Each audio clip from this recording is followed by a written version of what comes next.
Hello friends.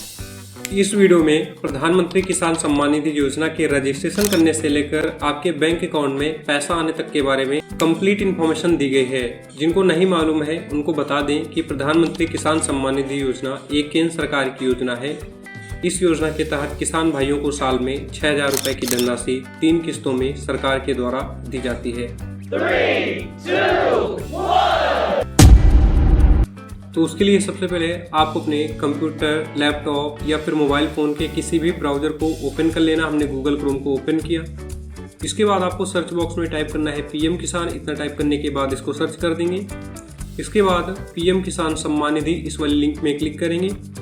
Registration करने के लिए आप न्यू फार्मर रजिस्ट्रेशन इस वाले ऑप्शन में क्लिक कर सकते हैं या स्क्रॉल डाउन करके नीचे की ओर आएंगे, न्यू फार्मर रजिस्ट्रेशन में क्लिक करेंगे। अगर आप ग्रामीण क्षेत्र से बिलोंग करते हैं तो आपको फर्स्ट वाले ऑप्शन को सिलेक्ट करना है, रूरल फार्मर रजिस्ट्रेशन को। अगर आप शहरी क्षेत्र के किसान हैं तो इस वाले ऑप्शन को आपको सेलेक्ट करना है, अर्बन फार्मर रजिस्ट्रेशन वाले ऑप्शन को।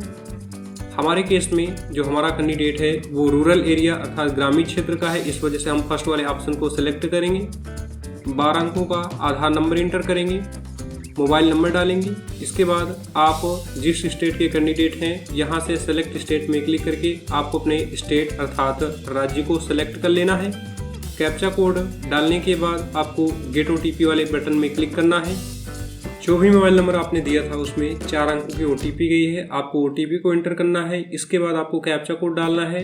इसके बाद सबमिट में क्लिक करेंगे। अगर आपके मोबाइल नंबर में OTP नहीं गई है, रिसेंट OTP वाले ऑप्शन में क्लिक करो, OTP पहुंच जाएगी। OTP डालना, कैप्चा कोड डालना, फिर सबमिट में क्लिक करना। इसके बाद आपको फिर से ये नया कैप्चा कोड डालना है। इसके बाद अब आपके आधार कार्ड से रजिस्टर्ड मोबाइल नंबर में 6 अंकों की OTP गई है, OTP डालेंगे। अगर OTP नहीं गई है तो आपको डिड नॉट रिसीव OTP वाले ऑप्शन में क्लिक करना है। OTP डालने के बाद वेरीफाई आधार OTP में क्लिक करेंगे। इसके बाद आपको अपने डिस्ट्रिक्ट को यहाँ से सेलेक्ट करना होगा, आपका जो भी डिस्ट्रिक्ट लगता हो आपकी स्टेट का। इसके बाद आपको अपने सब डिस्ट्रिक्ट मतलब कि तहसील को सिलेक्ट करना है। इसके बाद ब्लॉक को सिलेक्ट करेंगे, विकास खंड को। इसके बाद आपको अपने विलेज को यहाँ से सेलेक्ट करना होगा। इसके बाद आपको अपनी यहाँ से कैटेगरी को सिलेक्ट करना होगा। अगर आप जनरल कैटेगरी से बिलोंग करते हैं तो आपको जनरल वाले को सिलेक्ट करना है। SC ST से बिलोंग करते हैं तो आपको SC या ST वाले ऑप्शन को सिलेक्ट करना होगा। लेकिन OBC वालों के लिए यहाँ पे प्रॉब्लम आएगी। तो मैं आपको बता दूं, जो OBC कैटेगरी से बिलोंग करते हैं मतलब कि अदर बैकवर्ड क्लासेस से, उनको जनरल अदर्स वाले ऑप्शन को सिलेक्ट करना है। उसके बाद यहाँ से आपको फार्मर टाइप में सिलेक्ट करना होगा। अगर आपके पास ज़मीन 1 या 2 हेक्टेयर के बीच में है तो आपको स्मॉल वाले को सिलेक्ट करना है। अगर 2 हेक्टेयर से ज़्यादा ज़मीन है तो आपको अदर वाले ऑप्शन को सिलेक्ट करना है। लैंड रजिस्ट्रेशन ID डालनी है अगर आपके पास है। अगर आपके पास लैंड रजिस्ट्रेशन ID नहीं है तो इसको डालना आवश्यक नहीं है, इस पॉइंट का ध्यान रखिएगा। इसके बाद आपको अपना राशन कार्ड नंबर डालना है। अगर आपका राशन कार्ड नहीं बना हुआ है तो इसको भी भरना आपको कंपलसरी नहीं है। अगर आप PM किसान मानधन योजना के लिए एक्सेप्टेंस चाहते हैं तो आपको यस वाले ऑप्शन में सेलेक्ट करना होगा। अगर नहीं चाहते हैं तो नो वाले ऑप्शन को सेलेक्ट करिए। इसके बाद अब आपको ज़मीन के ऑनरशिप के बारे में बताना होगा। अगर आपकी ज़मीन केवल आप ही के नाम है तो आपको सिंगल वाले ऑप्शन को सिलेक्ट करना है।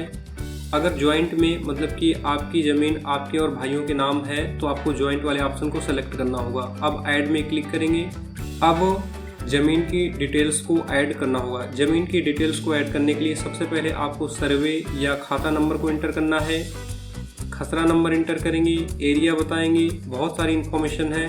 तो ये जितनी भी इन्फॉर्मेशन है ये आपके खतौनी में मिल जाएगी आसानी से, ठीक है।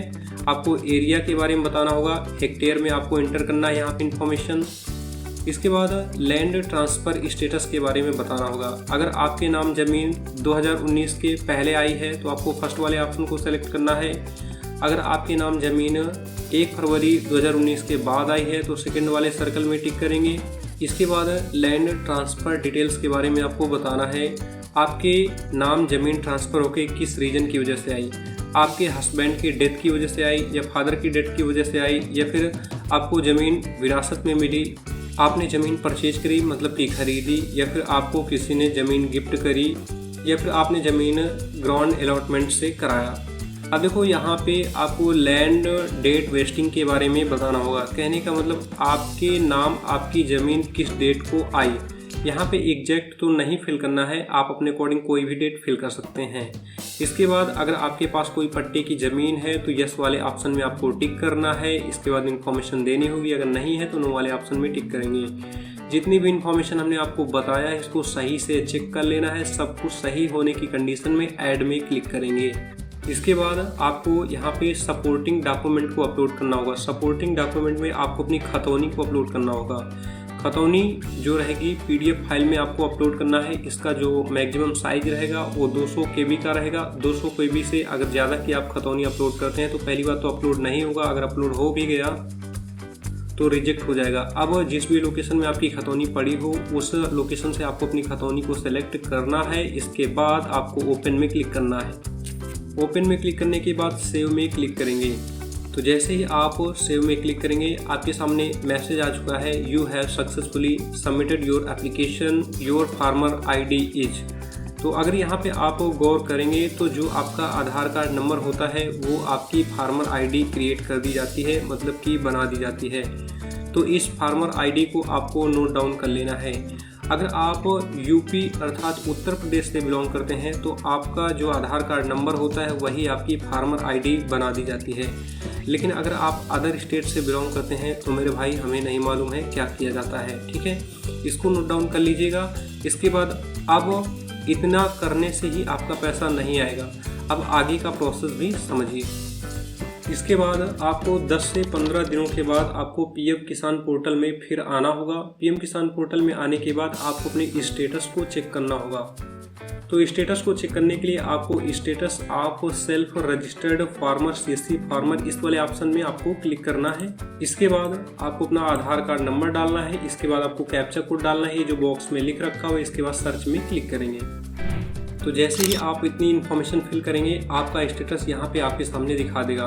तो स्टेटस में यहाँ पे आप नीचे देख सकते हैं, यहाँ पे जिनका हमने किया है अभी तो मैं उनका रिसेंट या 1-2 दिन के बाद ही चेक कर रहा हूँ। तो यहाँ पे दिखा रहा है वेरीफाइड बाय सब district block and pending for approval at district level. कहने का मतलब ये है कि जो हमने रजिस्ट्रेशन किया है ये सब डिस्ट्रिक्ट ब्लॉक के द्वारा वेरीफाई किया जा चुका है, अप्रूव किया जा चुका है, लेकिन ये हमारा जो एप्लीकेशन है वो डिस्ट्रिक्ट लेवल में पेंडिंग डाला हुआ है। तो जैसे ही डिस्ट्रिक्ट लेवल में कंप्लीट हो जाएगा तो यहाँ पे दिखा देगा वेरीफाइड बाय सब district block and verified bye approval at district level यहाँ पे दिखा देगा। तो इसका मतलब ये है कि आपका 70% काम कंप्लीट हो चुका, ठीक है। इसके बाद अब आपको पोस्ट ऑफिस की बैंक जिसका नाम इंडिया पोस्ट पेमेंट बैंक है उसमें अपना खाता खुलवा लेना है। इसके बाद आपका पैसा उसी खाते में आ जाएगा। यदि आपका बैंक अकाउंट पहले से ही किसी न किसी बैंक में खुला हुआ है तो आप अपने उस बैंक खाते में बैंक जाकर NPCI प्लस DBT की सुविधा चालू करवा लीजिए।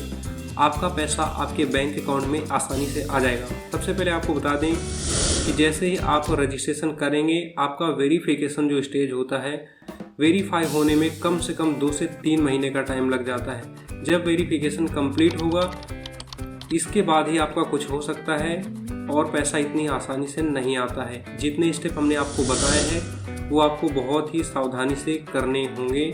Thanks for watching this video.